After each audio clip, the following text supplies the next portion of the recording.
Hello and welcome to the Core Outdoors Speaker Series. I'm your host, Jamie Moy, an adventure journalist in the West Kootenays.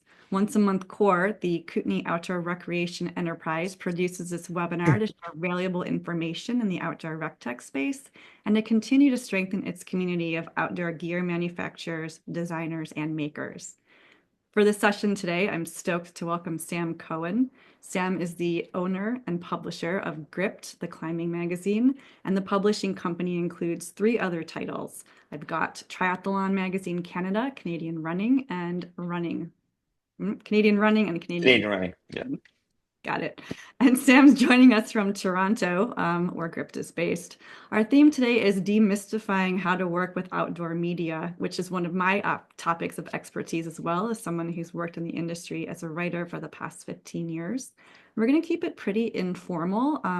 We've got kind of a list of topics that Sam's going to talk through. I've got a ton of questions for him. I'm sure some of you have questions for him. You're welcome to ask those as we go. You can type them into the chat and then I can post them to Sam, or if you'd like, you can, I think there's a little button down here that you can react to raise your hand. So we can call on you and you can ask your question in person also. So, all right, Sam, welcome. Thank you for inviting me.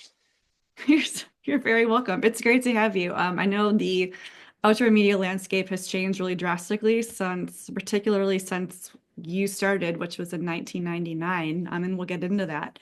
And maybe you could just start by giving us kind of a quick run through of your different titles. And I know the sport name is in the title, which makes it somewhat self-explanatory, but maybe just tell us kind of quickly, like, are these lifestyle magazines? Do they follow the professional side of the sport? Like, kind of who's your target audience and sort of what the circulation or breadth is of these titles? For sure. Thanks. So we started Gripped in '99, and you know, essentially, I just a little bit of our origin story. Essentially, we were, two climbers working at the MEC, spending most of our time traveling, climbing, because the MEC was a great job in '99. If you were wanted to be a climbing bum, you could leave work and say, I want 2 months off, and they had to guarantee you a full-time job. So there were a lot of pretty experienced climbers working in that department. And we just decided that, hey, there was no Canadian climbing magazine. Let's try one. And so we started it in '99, and it was, you know, I mean, making a magazine was an adventure. I mean, it was a lot of work, which it is significantly less work now than it was then. Um, and we had some reasonable success with it. I think it was a tough space in that there was already Climbing Magazine, there was already Rock and Ice, but we did carve out a space for ourselves, and that made it relatively successful. But we also, one of the early things that we did is we had a forum on Grit, which would have been back in about 2000. And this was sort of before Facebook was a big deal. Facebook was just in its early years, and the forum on Gript was immensely popular. And this was really one of sort of the oddly digital was sort of the most encouraging thing we did, even though we still print magazines to this day. It was immensely popular, and it got to be so.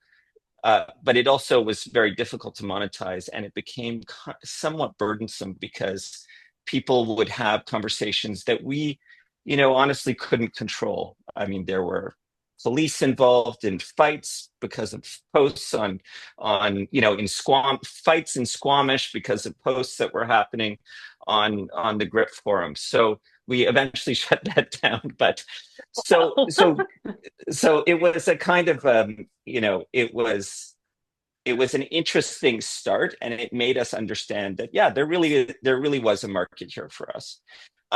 Not that long after we started Grip, maybe 6 years after we started Grip, we started the Triathlon magazine. That was because my wife had started doing triathlons, and we knew somebody who could edit it. And at the time, it was a growing sport with a lot of money in it. And then after that, we started running, and then we started cycling. And so, up till about, I would say about 10 years ago, our principal interest was growing the print magazine. So we had we had pretty significant number of subscribers to all the magazines, mostly in the Canadian market, some in the US. Um, and that sort of remained the principal interest for a long time. We would do direct mail campaigns, and the magazines grew to reasonable sizes. I mean, I think Gripped at probably was probably about 15 to 20,000 readers at its height, um, of like purchasers of the magazine. Today, the way the business is structured is the magazines, we're still doing them. Some people still advertise in them, but things like but the digital has become so much significantly bigger. So, for example, something like Canadian Running, we may sell 40 to 50,000 copies an issue, but we will have 1 million people on the website every month looking at about 2 million pages. So the scales are quite a bit different. And something like, and I can give you the numbers specifically for each magazine as I remember them, but that's kind of the way the business has changed. Digital has just become so much more important than the magazine. And we have been, it's I mean, to our credit, we're still around because a lot of people have shut down and stopped making print magazines. But we've had a couple of notable things that have happened in our growth and in the shift to digital. Firstly, we shift to digital quite early. We started with Gripped in '99. We had a website as soon as we launched. We've always had relatively popular websites where we made sure that we're keeping news updated on the sites. But one of the great things that happened for the magazine was that when Apple launched the Apple News Plus platform, which was an opportunity to read magazines, they launched across North America and in 4 markets with, I think, 200 magazines, and there were about 10 in Canada, 4 of which were Grip Publishing, right? So running, cycling, triathlon, and climbing. And so that was a great boon for us. And for a long time, whatever we were sort of starting to lose in terms of newsstand sales, we were gaining we were gaining on the digital side through the Apple News Plus platform, because it was, and Apple, unlike the way Apple treats most of the world, they were paying us about 50% for each person 50% of what they were making for each person who read the magazine. So that was a significant, it helps keep us motivated making magazines. With the magazines, it does vary in terms of what the focus of the content is. And it has changed over the years. Our objective is that the print, or the magazine that appears on Apple News has got more long form content that is more well-rounded, that editors have spent more time going over and making sure that the copy is good. And that is always the objective. And we have kind of moved more and more towards that, just because on the internet, all the content people want, everything people want to get, they want to get immediately. And so the internet tends to be much more news focused for us.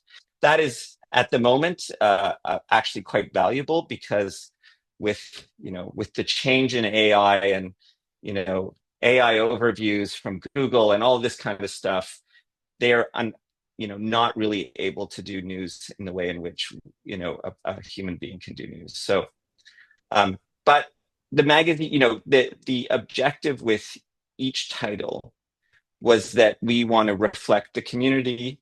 We definitely know that a big part, an important part of all of these communities are the people who do it sort of full time, so elite athletes. And we feel that for some sports, like running, you could be the fastest, 1,500-meter runner in Canada, and you have kind of no profile in the world.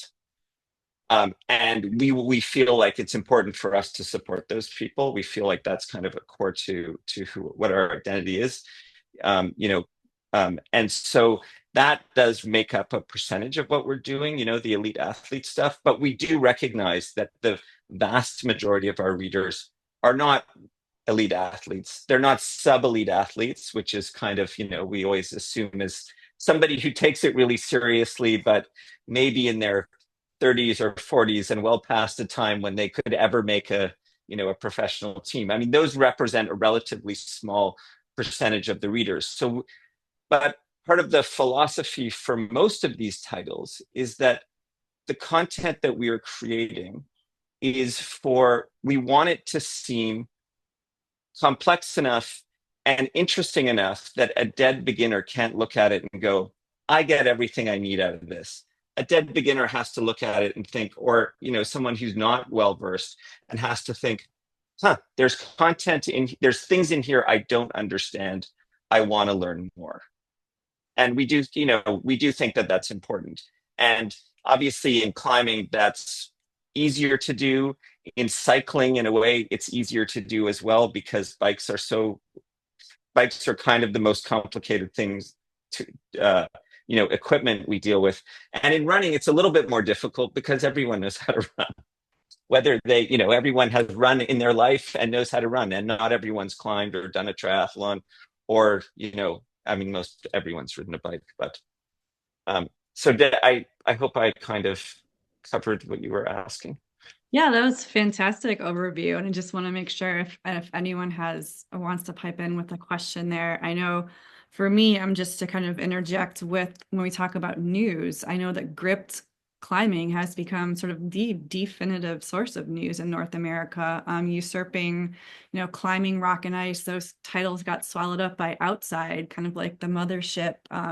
They've gone through so many changes, consolidations, layoffs that there's been a lot of flux happening there. And frankly, they have not been able to keep up with Gript in terms of producing, the just in time online news. So like hats off to your team.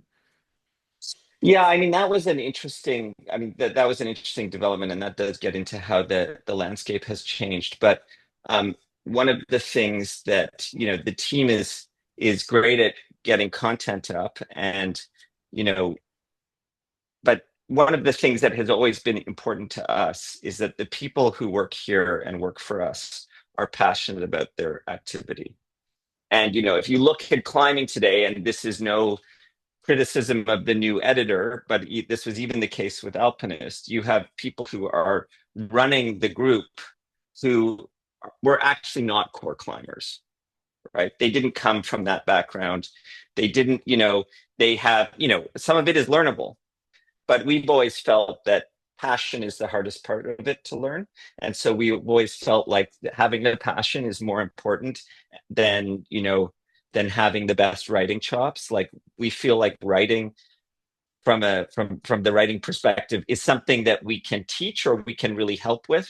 And obviously now with AI, it's made it significantly easier for people who are not particularly good at it. But we've always felt that was sort of one of our philosophies. But yeah, I mean, the media landscape has changed enormously, and one of the big changes in for Gript is the consolidation. I mean, Outside has come in and purchased everything except for Alpinist of our competitors and put it all behind a paywall, killed all the magazines so they don't make print magazines anymore, and really stopped producing news content. Unless you're a member, you can't really read what they're producing. And from just, I'm not a member, but from the brief stuff I've read, it's like, I'm not sure that this is worth, that I would necessarily pay for it as a consumer. And, for us, it's always been important for the content to be free. Now, granted, our business model is something where we depend on digital advertising to pay the bills and pay the staff.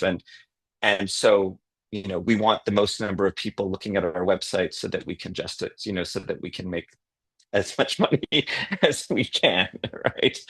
Um, but yeah, but the media landscape has changed significantly, and the biggest change has been, I mean, pre-COVID it had changed a lot, but pre-COVID we still had magazine issues that had a lot of advertising. But really, 8 years ago, there was a seismic change in the media industry where people, brands stopped advertising in magazines, where consumers started purchasing magazines less, where, Facebook and Instagram just really started dominating people's phones and news feed. Well, in Canada, they can't dominate your news feed, but it's really dominating what people are looking at, and that you know was a major concern for us. We still print magazines, we still make magazines, we still think magazines are important, but that has slowly led us to devoting more and more energy to building to growing our digital landscape. And what that looked like for us was hiring more and more staff to be creating content. So for something like Canadian running or Canadian cycling, we would have one editor whose job is really a print magazine, which they produce 6 or 7 times a year. But we would have 3 full-time staff who only write content online, right? So it's a significant amount of energy. The print editor is mostly getting freelance content. And that was a significant change. But what that change had meant for us is that there was a big we were able to vastly grow the number of people who are coming to our websites, and hence our business model, which is, the more people on our websites, the more money we can make. But just as a and this speaks to other things I was going to speak about, but as a business, our the way in which we make money at Gripped on the digital side is from direct relationships with the brands.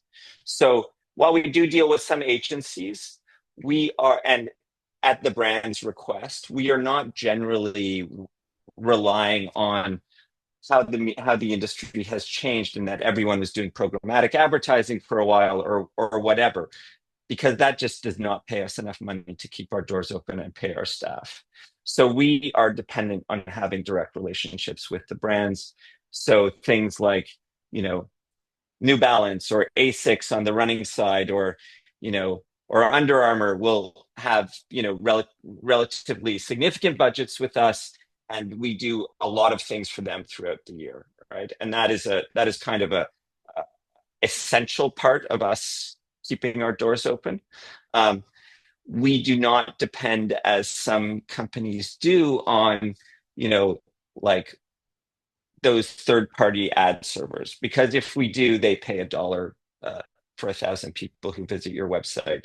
And even if we have 10 million impressions we could produce a month, it just doesn't justify, the staff that are working on it. And fundamentally, what we think is that consumers want quality content, and we don't always succeed, but we are trying our best to create content that people want to read, that's genuine, right? And so to do that, you need a reasonable size staff. I mean, we're not a very big company, but there are about 14 of us in the Toronto office and about 6 of us in Western Canada. So Canmore, Kelowna, Victoria, and other places. So we are, that's, as some of you who are small business owners realize, salaries for 20 people is a reasonable amount of money every month. So that, but like I said, the industry has changed significantly, and we have been fortunate that we have been able to survive this change, right? We have adjusted reasonably well to the digital world. Yeah, and we're happy to have you guys still around. I mean, it's been devastating to people who knew and loved those magazines in the US that Outside bought up, to have them cease printing, and also to just have kind of some of the quality go down online, or to miss that access to news. But I wanted to Yeah, ask, I just as an aside, but to that point, I was in Kansas. My wife was doing a bike race in Kansas last week or 2 weeks ago, and I was waiting for her at one of the aid stations, and there was another guy, young guy, and we started chatting, and it turned out he was a climber from who lived in Moab, and he's like, "Gripped. I read Gripped every day." That's like, really? That's I was just like, that's amazing. Americans really care about Gripped. That's good. They do. They do. They love it. And Yes. what I wanted to ask then, like, in this whole world, so for the little guy, the smaller local outdoor brand who wants to be getting exposure, I mean, this is sort of a larger question here, but is our magazines still a way to go, or should they be, doing more native advertising through their own social media channels? What's kind of like your selling point here for why they should or shouldn't be working with you? Well, I mean, it's a big question. I would say that the the reality of working with somebody like us, I mean, you know, first of all, I would say about advertising in general, if we're talking as we're talking specifically about advertising, advertising is one of these things that is very fashion driven. Hmm. Suddenly everybody is doing, well, when we started, everyone was doing print ads because that's what there was, right? Yeah. Then digital became bigger and more important, and everyone was doing programmatic ads because I can track it. Okay, you can track it. That's fair. But the thing you have to think about with your own social, with working with Google, Instagram, whatever, TikTok, is, you know, you have you have an interest in seeing great KPIs. Google, TikTok, Instagram has an interest in providing you with great KPIs, and you're going to get them. Does that mean you're going to get the sell through you thought? Sometimes you get the sell through, sometimes you don't, because those companies are black boxes and they're giving you information that they want you to see. And the reality is, as we all know who follow the media world, these companies are more and more employing bots to come after you. So all of a sudden, there's all these people who are looking at your content who are not actually human beings. Is that valuable? Is it worth paying for? Are you actually getting what you think you're getting? I'm not saying that you definitively are not, but I'm saying that it really is an open question. It's an open question that has been a question for a long time. But these are very large manipulative companies who want to make sure that they get your dollars because their only purpose in existence is advertising, right? So that's something to chew on, whether you agree with me or not. Um, but I do think that they are, so what we provide, which is different, is we put your, like in the advertising context, we put your ads within the context of the activity. So if you're making a new bike, we are talking to cyclists. We're talking to cyclists now. Are we able to talk to the same people in, where you are? I'm not sure. I'm not sure, where everybody is. I'm not sure how many people we have there. And those are always fair questions. But we are definitely putting your context, like the reality is if you are selling, I don't know, a new sneaker and it ends up on a site where people are, on a gun site, are you really getting a valuable impression with that consumer? Probably not. They're probably not really as interested in running as they are in murder, right, or whatever, right? Like it's a different kind of it's just a different kind of environment, and I think that that's the value of what we provide is a reasonable environment to put your advertising in. I mean, I think that what we can offer is, I mean, not us, but in general, what is offered by these vertical media, not just publications, is, we are media. So our purpose is to create content which is researched and which is interesting and which is important. And these days, one of the big things that that people are advertising with, and a growing number of people are advertising using their influencers.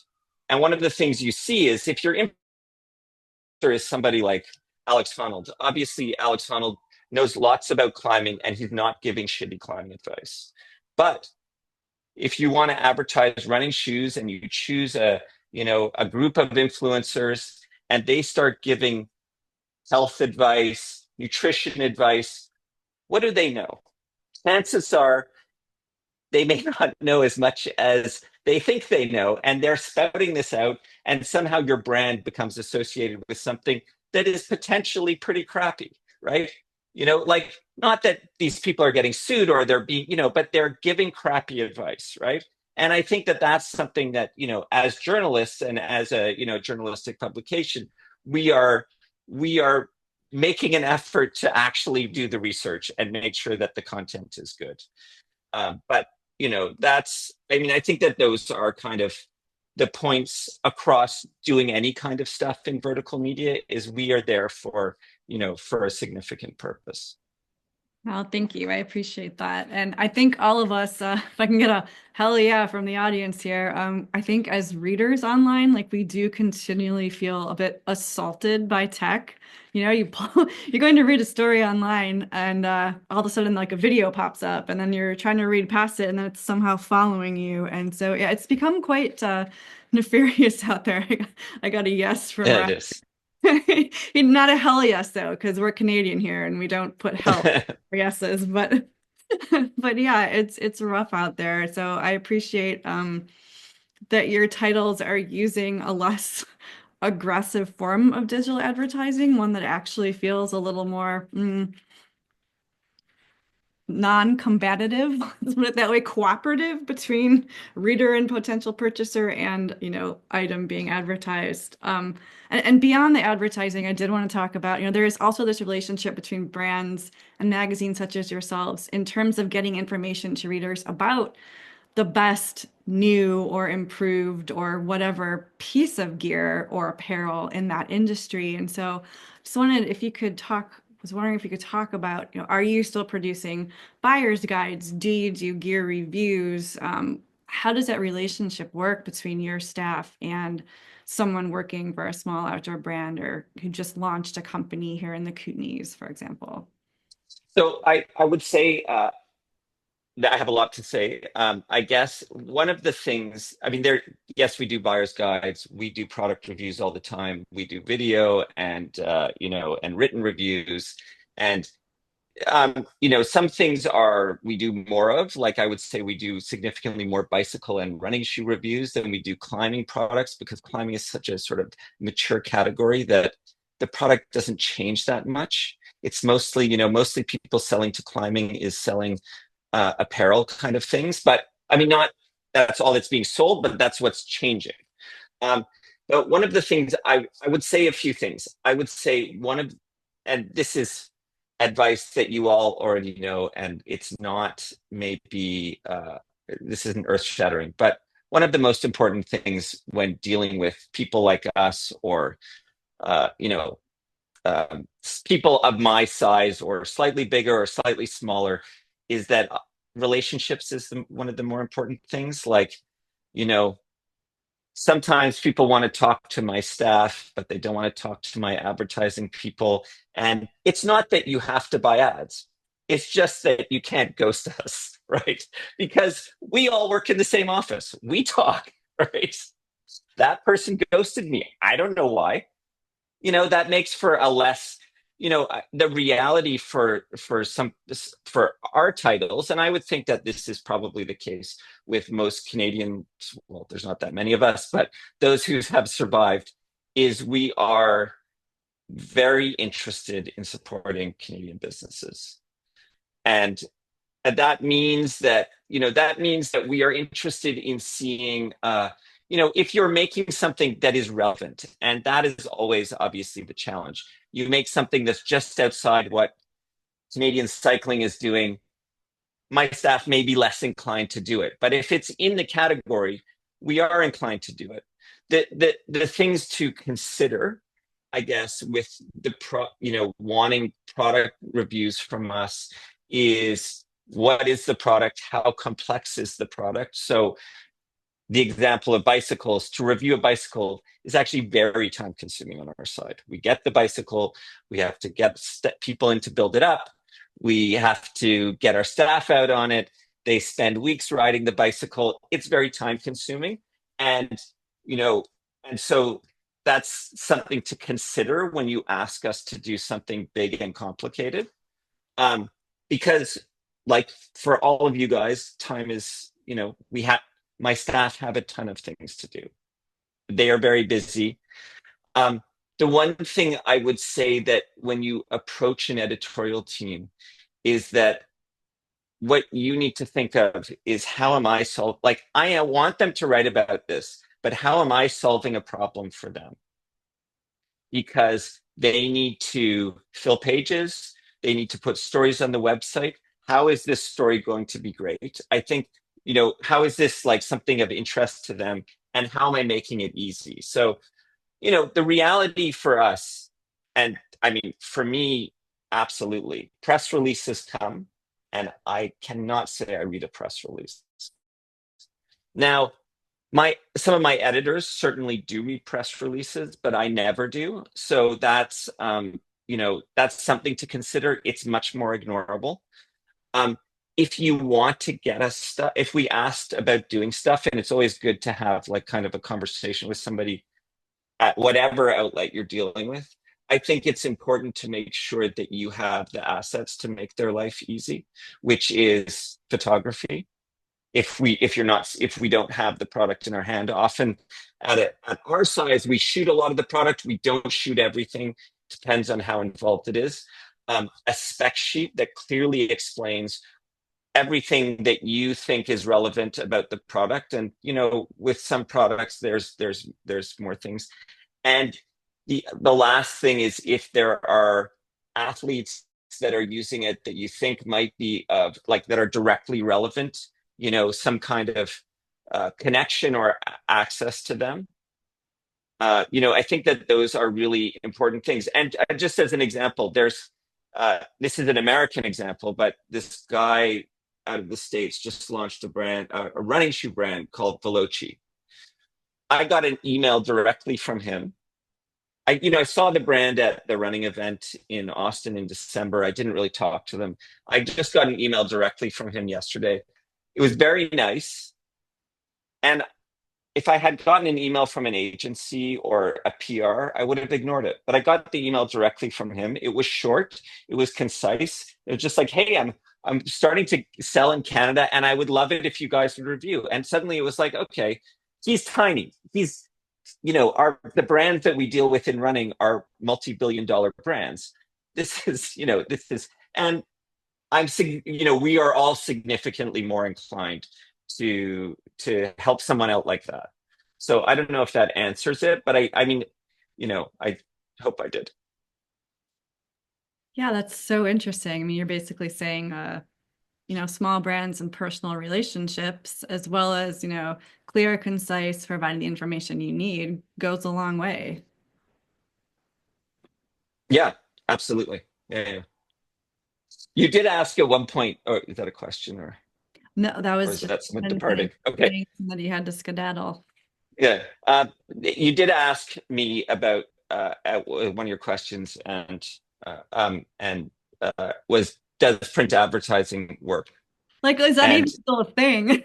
Yeah. it's still a thing. We still put print ads. Usually, it was once upon a time people would buy print ads and we would add all of this digital. Now we do digital, and the print ads are getting reduced in price as time goes on. But I mean, like I said before, advertising is a fashion. A full page print ad, I think, does still have a significant impact on the consumer, but it's expensive.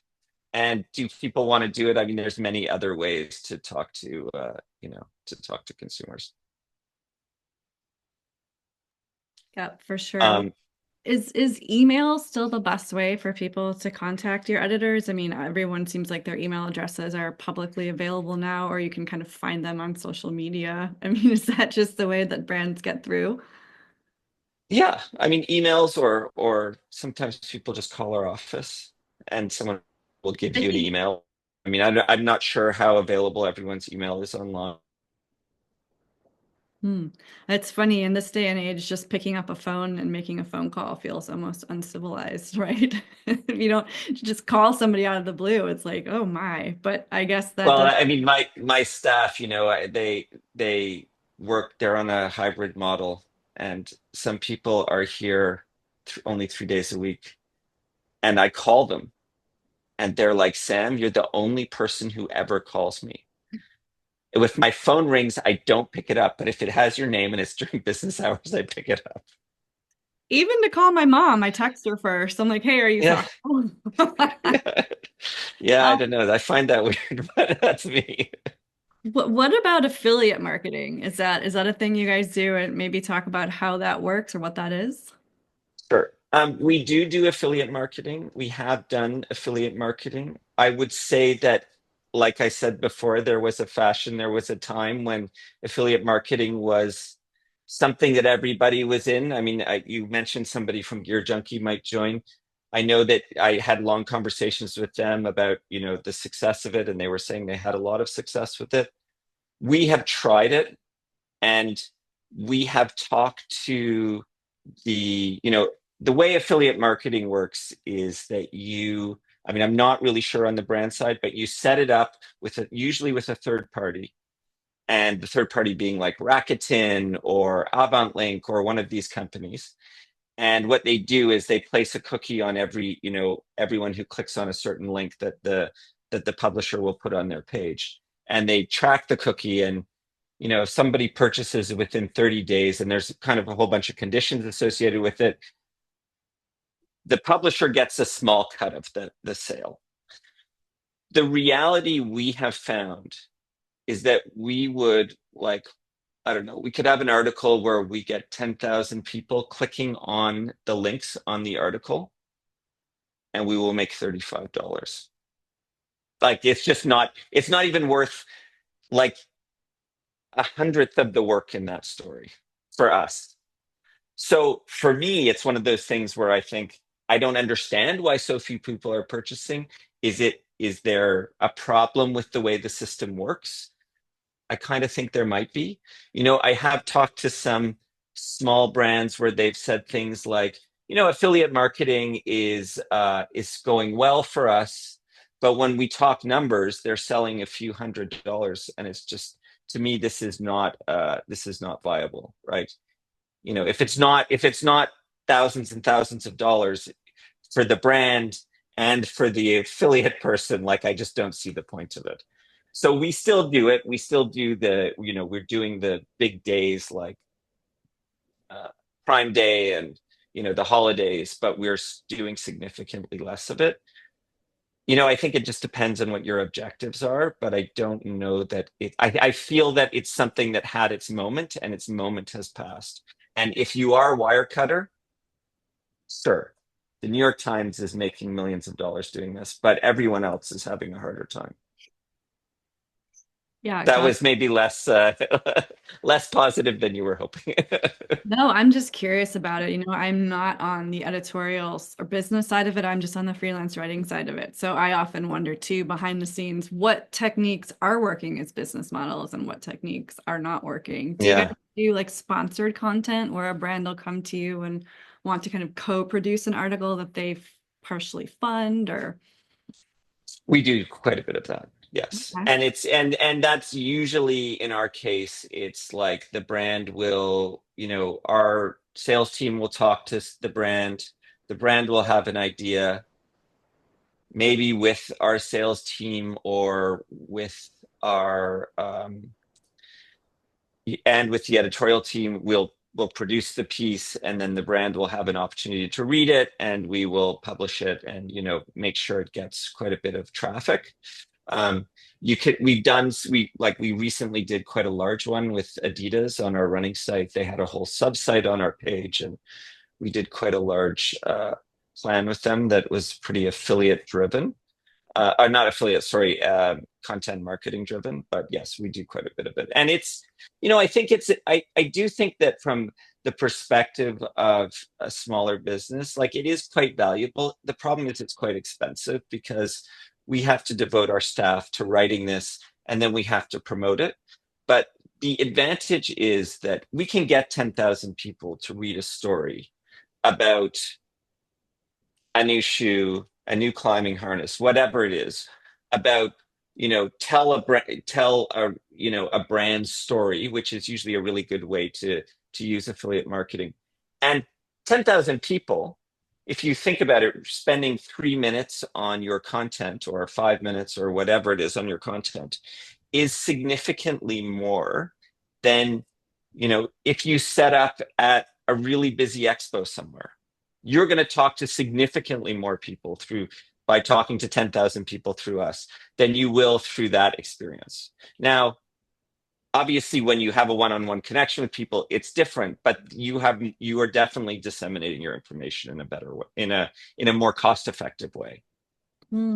That's a great point. And what are some ways that small brands can interact with your team and your editors in person? Like, can they find you at certain trade shows, for example, or they can kind of make that personal connection?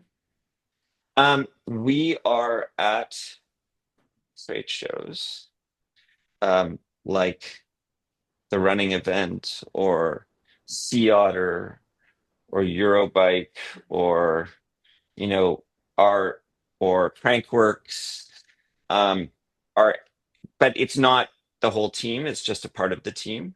It's Mhm. editorial and sales. It depends on the event. Sometimes there's usually an editorial person there, but there's also usually salespeople. um there's not really a climbing event anymore, Mhm. so that I mean, Brandon is usually at the Arc'teryx festival in Squamish, or you could find his van down by the river somewhere. Yeah, I was just trying to think in terms of like that idea of making the personal connections. That Yeah, can I mean, this be is the magic. post-COVID. Post-COVID, it's harder to make personal connections. I know, that's why I'm asking. It really Yeah. changed things a lot. But it's funny, we go in circles, right? So now it's feeling like kind of retro or vintage to have like in-person events again. Just like maybe full page print advertising will come back. It's like being retro and like let's do it. Yes, well, some brands still do it, but usually they have bigger budgets. Right. Any questions from the floor as we go? I see we're at kind of already below the 15-minute mark, so I'm just wondering. I got a question, and it harkens back to what you guys were just talking about. So, a university student recently came to me, handed me a zine that he did about mountain biking in British Columbia, and it was great. And he like sold out his first issue, and he was all excited about it. And he was planning on like selling advertising in his next run of the zine. And like the amount of enthusiasm and stuff around it, it was all very grassroots, which of course is what the magazine world originally stemmed from. And I'm wondering, you mentioned like the idea of the trendiness around advertising, and I'm curious, do you think magazines will come back to the fore when we all get kind of super bored of social media?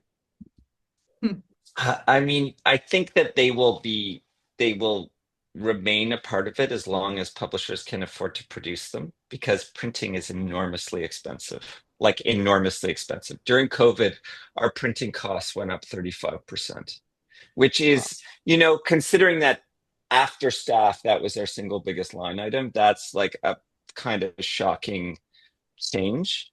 Um, but I do think that, uh, so possibly, but I think that the more interesting thing is I think that the way that the AI world is, you know, creating so much incredible bullshit online, right? That no, but as a consumer, I mean, maybe, I'm starting to realize that I'm old, but or getting, I'm past middle age, but I just think that consumers are going to want something that is authentically made by human beings.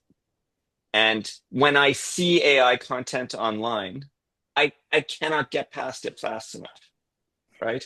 And that is, and I think there's going to be a big backlash against that. So are print magazines a part of that? Yeah, like probably a little bit, but it will never be what it was. I mean, that's just, that was it. It was an era where people would wait for, like I can remember waiting for Climbing Magazine to show up when I started climbing, right? And that was the only way we got information. I mean, that's just never going to happen again, right? Like, I mean, I just was talking to a guy in the office who started climbing in recent years, like maybe 5 years ago, and he talks about looking at YouTube videos. It was like those didn't exist when I started climbing. Like, we got Freedom of the Hills and we went through it and figured out like how to stay alive, right? I mean, now Hmm. you can watch a YouTube video that can teach you everything. Hmm. So yeah. Anyway, I hope I answered that. Yeah, you did. It's not the answer I wanted because I love magazines, but I mean, we're seeing this resurgence of these, coffee table style quality magazines for different sports or activities like Summit Journal. So publications popping up that are trying to cater to that. But to Sam's point, sort of like the use case for that has disappeared beyond like maybe pure nostalgia. And I don't know if their business models are sustainable, but I sure do like Summit Journal. I haven't actually seen it in print, but I do remember when it came out, and Expensive. it's yeah. it's so expensive. Yeah, it was too much money for me to consider buying it. I suppose I could trade it with him, but I don't. He's talked to Dave because he wanted Dave to do some writing for him. But I do have a second question, which yes, is less about the magazine field, more about a topic that I think a lot of the people on the call um, will gravitate towards, and that is direct email marketing. So the idea of having a newsletter list, 100,000 strong or whatever, and you're pushing out, I'm sure you guys at Gripped and whatnot do that, but you're pushing out a message direct to consumer. You're avoiding the entire digital um, platform landscape through Meta and whatnot. Can you speak to that a little bit? The well, I power mean, of I that? think that, this is one of the things that we are really putting a big emphasis on right now. I think one of the big thing that has happened and has been happening over the last few years is that, our websites are big, but Google has started and Google represented probably about 40% of Google search represented about 40% of our search traffic, or that search traffic represented about 40% of our consumers. And now Google has started their, AI, whatever it is, Google AI overview and stuff like that. So consumers no longer have any motivation to click on your website, at least for a publisher. Now, for a manufacturer, it's like, okay, well, actually, I want to see the product, so I'm going to go to that website or to a retailer. But so what that has meant is we put a significantly greater emphasis on growing our newsletters. And that is because with our newsletters, we can be sure that between 35 and 40% of every newsletter we send out will get people to our website. And so I do think that, as a way to kind of avoid Facebook, Google, and all those other people. I mean, it is a good way to do it, but the problem is how do you grow the newsletter to people who you really want? And you know, that is the crux of it. How do I get I mean, 100,000 is a big audience, right? And how do I get that many people who are interested in, handmade bicycles or, whatever product, right, we're talking about? That's kind of complicated. Yeah, but I mean it from your particular offerings, right? So I don't necessarily have the time or the wherewithal to kind of create a mailing list of 100,000, but you have them, Yes, right? yes. And That's so what to that end, does it behoove me as a manufacturer to like touch base with you, you know, find out more about your email offerings, which are also trackable, right? And then kind of go that route Yeah, as far as yeah, for sure. I mean, getting in we front of are eyeballs. so certainly we're growing that. I mean, I think that, the reality of the newsletter, and we do podcasts. I mean, we have a fairly full range of things that we're doing.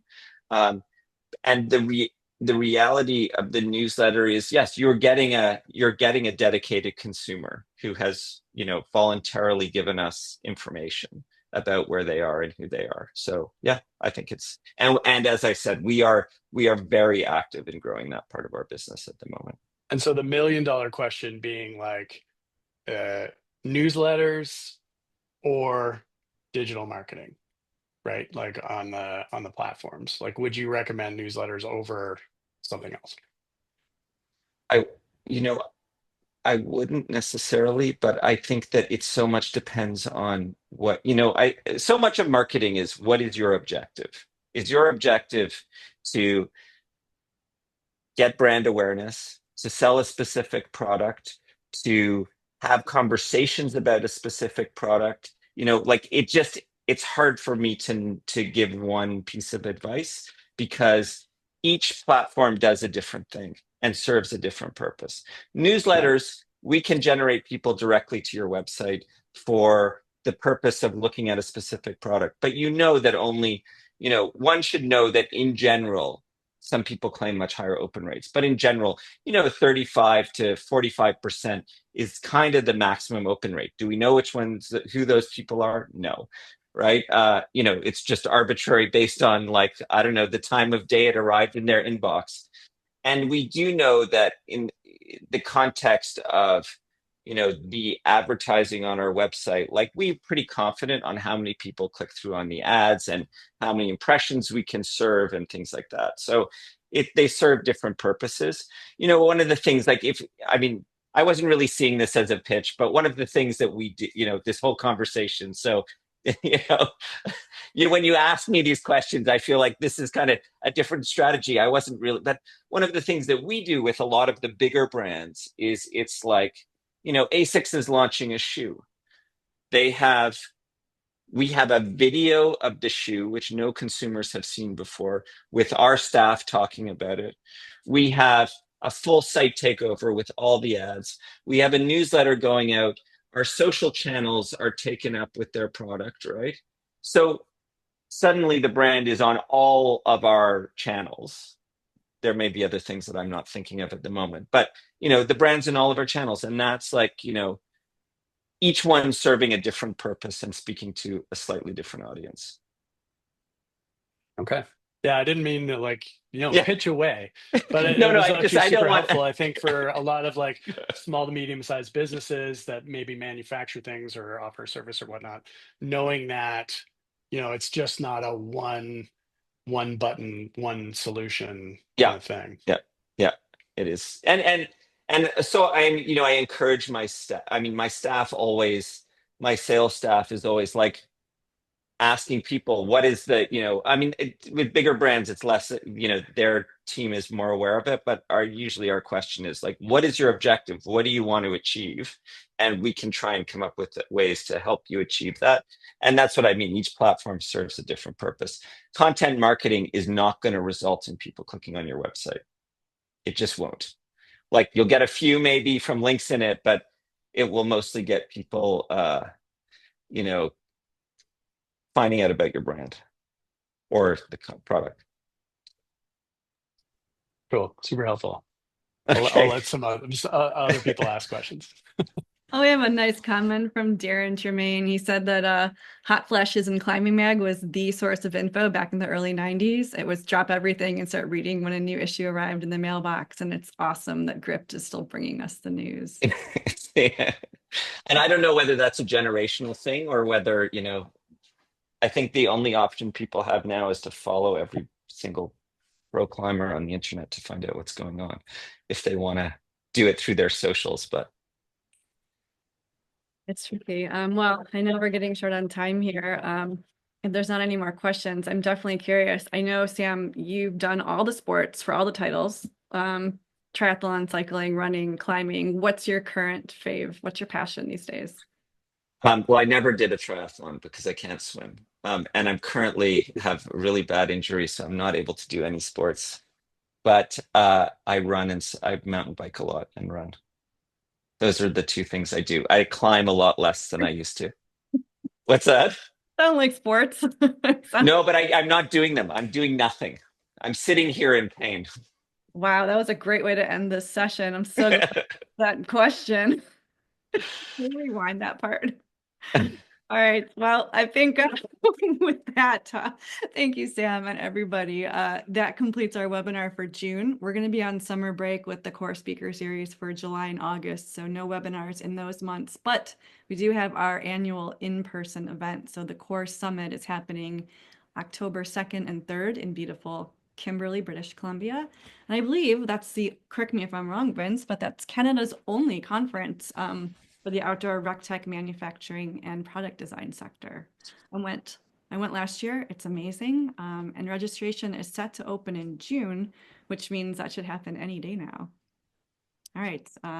It's a wrap. I'm going to sign off. Why don't everyone just go ahead and unmute, or if you want to show your face, let's just say goodbye and see you in a couple months. You are correct, Jamie. That's the only one. Presentation. Thanks. Thanks so much, Sam. Awesome. Yes. Fed my Thanks a magazine lot. loving Really soul. appreciate it. I appreciate it. Okay. Thanks so much. Nice to meet you guys. All right, see ya. Bye-bye. Okay. Bye. Bye, all. Thanks again. Thanks, Sam.